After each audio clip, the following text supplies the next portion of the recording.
একজন রিক্সা চালক, নিজে গর্ব করে বলতেছি আমি রিক্সা চালাইয়া মাথার গাম পায়ে ফেলাইয়া আমি সর্বোচ্চ চেষ্টা করছি তোমার স্বপ্ন পূরণ করার জন্য। আর তুমি কিনা শেষমেশ আমার পরিচয় লুকাইতেছো, আমার গায়ে হাত তুলছো। এই যে তুমি যে দামি দামি পোশাক পরিয়াছো না, এগুলো কে দিছে? আমি দিছি, আমার নিজের টাকায় দিছি। এই রিক্সা চালক রিক্সা চালাইয়া তারপর তোমার এই পোশাক কিনা দিছি। আর সেই মানুষটারে তুমি রিক্সা চালক দেখে তাকে গায়ে হাত তুলছো, অপমান করতেছো। হায় রে মানুষ, মানুষটা কি তার নিজের স্বার্থ লাগিয়া নিজের ভালোবাসার মানুষটাকে ভুলে দিতে পারে, নিজের স্বামীকে ভুলে দিতে পারে, নিজের স্বামীর পরিচয় লুকাই রাখতে পারে। আমি এই দিনটা দেখার জন্য একদম প্রস্তুত ছিলাম না।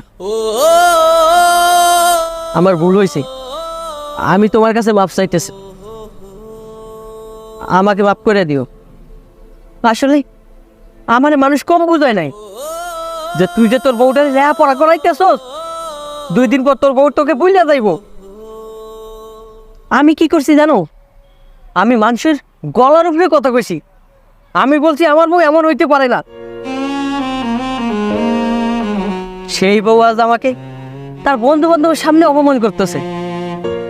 ভালো, আমি বুঝছি তোমার স্বপ্ন তুমি পূরণ করো, তোমার বন্ধু বান্ধব, তোমার এই সমাজ, থাকো তুমি এইসব নিয়ে।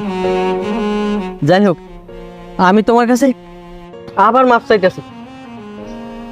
এত কিছু হওয়ার পরও আমি আর তোমার সাথে থাকতে পারবো না। থাকো তুমি এই তোমার সমাজ নিয়ে। আমি তো একজন রিক্সা চালক, আমার পরিচয় তো তুমি দিতে পারতেছো না। আজকের পর থেকে তোমাকে আর আমার পরিচয় দিতে হইব না। আমি তোমার তালাকনামা সময় মতন পাঠাই দেবো। থাকো তোমার বন্ধু বান্ধব নিয়ে। রিয়াজ, রিয়াজ শোনো আমার কথাটা, আমার বউ হয়ে গেছে, আমাকে ক্ষমা করে দাও। রিয়াজ শোনো, যে আমার রিয়াজ, প্লিজ আমার কথাটা শোনো।